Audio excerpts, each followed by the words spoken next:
That's right, folks. You heard it right. I invented a brand new coffee machine. This is going to revolutionize the industry. I have combined the beautiful thing of a K-Cup with a rotating cylinder, 7 slots for each day of the week. And here, let me tell you a little more about my product. Bet you've been wondering over here. Let me show you see this beautiful thing right here? Holds 7 K-Cups. 1 for each day of the week. And I bet you thought this was just a handy-dandy coffee can stand. It's not. It is my demonstration. You see, this beautiful round circle with 7 K-Cups in it all goes right into this round cylinder, and it rotates for each day of the week. Now, we haven't even really got to the magic yet of my product. You see, I integrated our smartphones, our iPhones, our Apple phones, every kind of phone you could think of that can hold app technology with your coffee machine. So right here we have the beautiful LCD screen. This is just for examples only, folks. This is a copy of a Keurig system, but I've seen other systems, South Beach, whatnot, etc., all different kinds of brands, and this is just once again an example. I'm going to have some very similar designs that are very different that aren't in any other coffee machines because my product is a new idea. But this is once again just for an example. You know, I'm going to have an electronic module right here. I definitely want my circuit board to be, you know, this is for huge different technology, and of course it is under patent and stuff right now, so I can't, you know, but my circuit boards can be very basic. You know, and the integration with the LCD screen monitor is what I'm really looking for with the circuit panel. So moving on, folks, now that you understand how my machine works, you know, the beauty of it, we're going to talk about, you know, where am I going to go with this, really? You know, I just created a great idea. Where is it really going to go? You know, a bunch of people drink coffee in the world, so what, man? You know, everybody invents something. You know, let's really get down to the nitty-gritty facts, you know. This is just small, minor propositions put together, you know, my new product idea, you know, a good business plan, you know, what makes a good business plan? Well, here it is, folks. Let's look at my SWOT analysis. Alright, my SWOT analysis right here. My strengths. What do I really got going for me, right? You know, let's really break it down, alright? What do I have going for me? Well, I got a few things going for me, right? I got being brand new. You know, that should be on the top of everybody's SWOT analysis strengths section. Being brand new. That's what really gets it out there, folks. You know, a brand new product. No one else has this, you know. I don't want you guys to fall asleep while I do this analyzing stuff, you know. But I want to really get this across, folks, before you fall asleep. Small company, alright, let's be honest, small company, everyone thinks huge corporation, you gotta go big, you gotta go to Walmart. No, why not just keep it comfortable? Keep the wife and kids got a nice car, kids go to college, you retire, everybody wins. Couple employees, maybe family, maybe not, whatever. You know, let's look at John Sullivan. He invented the Keurig, you know, he got pushed out of his own $2.5 billion company with a $100,000 offer. They pushed him out with $100,000. Who wants to be so big your $2.5 billion company pushes you out? You know, that's a worst nightmare. That's my worst nightmare. Why would I, you know, work so hard, 20, 25 years to get a product just to be pushed out, you know? Let's bring it back to brand ability. Oh, the branding ability of this product is I think, you know, a good name, a good solid color, a good... It's different. You think of coffee machines, you think of Keurig, you think of South Beach, you think of all those other weird coffee machines, you think of the big luggy thing. Nobody's actually changed the design of a coffee machine. Kudos for the Italians, they got halfway, okay, right? You know, they got the tiny little cups, and they go in and out, and you don't really know what to do, you know, more buttons than anything. My design is a cylinder. It comes in, it comes out, it's easy, pour water in. You don't have these filters, wires, things that just, it's easy, it's convenience. That's what I have for a strength going for me. And the manufacturing. This is the heart and soul. I wanted a good design. I wanted something you'd say, wow. Why not mesh those together with the branding ability and the manufacturing? Why not make those best friends, husband and wife, huh? Partner, whatever. All right, cat and dog. That's a bad analogy, but you get what I'm saying, okay, folks?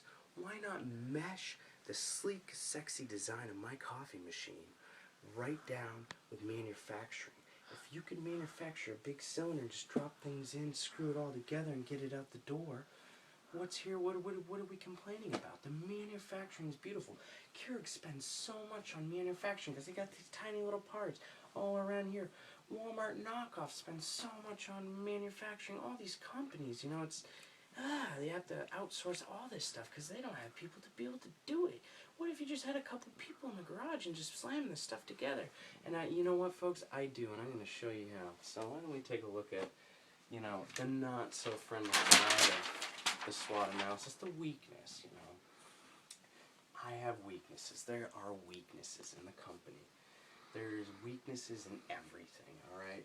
Similar style products. I am going up against one of the toughest coffee entities known currently, Keurig. I am taking their invention of a Keurig K-Cup and putting it into a different idea. It's kind of it's a very new idea what I have, but I'm still kind of a little slightly piggybacking off of their product of being the coffee, and my invention to be able to support their product. That is the issue I'm having. That is, if there was a weakness, that would be it. Entering the market, you're going to have that issue with anybody, come on, let's be honest. Entering the market, oh gosh, I can't even find gas money this week. How am I going to support a $60 billion thing to try to get out there and pay lawyers and the taxes and all? You know what? It's as simple as just trying to get started. Simple word of mouth, maybe a Facebook account. We're going to get there, folks, and I'm going to show you how. All right. Lack of employees. That can be a very, it's on a smaller end of the scale, lack of employees. I have family members helping me currently, I've definitely had a lot of support with this, so I can't, thank those members of my family enough, and my friends. I have a lot of support with us, and I'm thankful for that.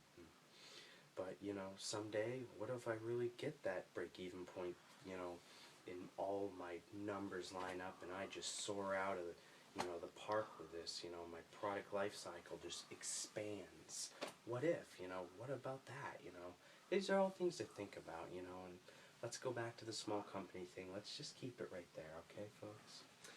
And the biggest, nastiest one of them on the list, funds. We can recap on that, It's definitely it correlates with all of these. Lack of employees, manufacturing, entering the market, product style, similar product style, funds. If I had funds, we could make all these problems go away, right? It doesn't quite work that way, Money doesn't buy you everything. But, funds is definitely a big one. I'd like to recap on something that seems I've missed, manufacturing. You might have noticed I had manufacturing on my strength part. Manufacturing is also a weakness too. It can nip you in the butt. I have to find all these very inexpensive materials, and I'm not a wholesaler. I'm just a regular Joe Schmo with a couple half degrees and certifications. I don't, I can shop around at my local Walmart and try to put this thing together, or maybe Home Depot, but I have some machinist ability and a little bit of electronic ability, but, manufacturing can be a big issue, what if I make it like this and they like that, but I can't find anyone to make it like that, and it's time consuming, So, it's something to think about. It is a weakness and it is a strength. Let's look at the other positive of the SWOT analysis. This one's my favorite. Opportunities. Developing automated market. This really gets me excited, gets my juices flowing. You look at, let's say Lowe's. 3 years ago you walk in Lowe's, right? You go down you know, a couple aisles, whatever, you know, you don't really notice anything different. What do you notice different from today than 3 years ago in Lowe's, right? Lowe's has a whole aisle, it's almost a whole aisle, it's 3/4 of an aisle near the electrician section, electrical light section. You know, it's usually right around the electricity, right? Because we're in that age right now. Let's control everything with apps and things. And this is a very big, booming, up-and-coming market, folks. I cannot stress that enough. We have locks, doorknobs that turn off with your app. You can monitor your camp in Willimantic while it's getting broken into off your phone with an app, with a security system. You can, I mean, the things are just blowing up. It is a market that is expanding ever so by leaps and bounds, folks. You know, this is something you want to get in on, and it's definitely something I want to really enter hard and fast, you know. And we're in a world of convenience and not enough time, and we want to make everything easier. And you know, despite some difficult views others might have, you know, who cares, man? Let's make some money. Let's make this easy. All right. Ineffective competitor. Alright, this really does get me excited, folks. You know, I talk about certain things about my product, like I can't really talk about, you know, the Keurig needle probe, you know, because that is on the patent. You know, I can't really just, you know, I can't use their ideas and stuff. This is Keurig's ideas, right? But the beautiful thing about Keurig in 2012, they lost their patent to a lot of key components to their machine. They lost their patent on their K-cups. Now everybody makes a K-cup capable machine, you know. This is huge, or I wouldn't be here right now, you know. So Keurig lost their patent on the K-cup. What more do I need to say? App technology. It goes hand in hand with developing automated markets. You know, app technology, everyone's smartphones, everybody's all about let's go, go, go. So, you know, in a very good market, you know, with demographics, the age of 16 to 35, people are all about apps. I know me personally, I'm trying to get into it. It's not really my thing. I'm still old school, rock and hammer kind of guy. Expansion of market segments. You know, I can just, I see, you know, adapters, accessories, charging for the app. I mean, I see just huge segments, you know, expanding so much. This product could really boom out, and don't think I'm a fool to that, you know. I might have designed it to be able to do that. And let's talk about the most depressing one, threats, right? You know, the sad face. The competitor create similar product, you know. Keurig, that is a threat, you know. Keurig being able to come after me in legal, sue me, you know. I might be able to be sued. They do it all the time. They tie people in court who do not have a lot of money. That is a threat. This is always a pending threat to everything, you know. An airplane could come through here right now and kill me. You know, there's threats to anything. Let's get back to, you know, similar product, you know. I might not be able to be fast enough out on the market, and somebody might snatch up my idea. I will let you all know, currently right now, this is under patent and pending. I am filing and going through the process right now, so better be hurry, better be quick.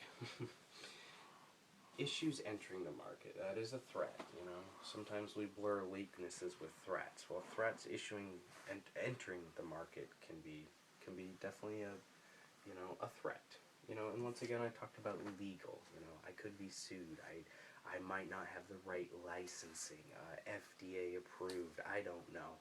I did a little bit of research, and it looks like I'm all fine, but I'm not a business corporate lawyer. Please bear that in mind. And once again, the licensing issue. So let's really get into the nitty and gritty of the numbers, right? Let's really break down the numbers. You know, this is the product life cycle. Okay, let's kind of, you know, let's ease into the numbers. Product life cycle, right? The intro, the growth, maturity, and decline. Let's scribble all that out right now. Everyone wants to talk about this 10 years from now. Nobody wants to do that. That is the biggest mistake every company makes. Let's talk about this right here. Right here. Intro. Alright, all my numbers are designed for an intro. First year, entry level. Let's get there. We'll get here later, but let's talk about this right here, folks. This is what I want to talk about, okay? Let's talk about some numbers, right? So, the cost to make this, after I did all my research in China and stuff and figured out some average wholesalers and stuff, the cost to make this for me is $49, right? I want to market this at $120. I want to sell 50 units my first year. I want a lot of this to be promotional. I want to give them this. I want to make a, I want to be able to have this support itself. You see what I'm saying? I want to, my break-even point is at 22, almost 23 units, right? If I hit my break-even point, right, everything else is, green, right, pretty much. I want to be able to put the rest of that into the market, giving them away, promoting this. I have little to any, anything into this. I have no overhead, Materials is my biggest cost. And, let's break down some of the materials. It's $15 at a wholesale level per 100. That's if I buy 100, I have to spend $15 each. If I buy 1,000, it drops and it drops, so on and so forth. That's just for the little module to be able to have the Wi-Fi app technology. Just simple things like the K-cup piercing needle of the own unpatented design from China is $3. That's at a wholesale level. This is all at wholesale level. $5 for the electric circuit board. $3 for the water pump, $8 for the heating element. This is all massive wholesale level. This is all things to keep in mind. This is just a good rough. Materials is really always a hard one. Stainless steel. It's slightly precious commodities. They always fluctuate, but I did a little bit of math, did some research, and $15 for materials was very fair. And even that was at kind of a slight wholesale level. I think I could even do better on that. But I definitely think I really could do way better. That's a wrap.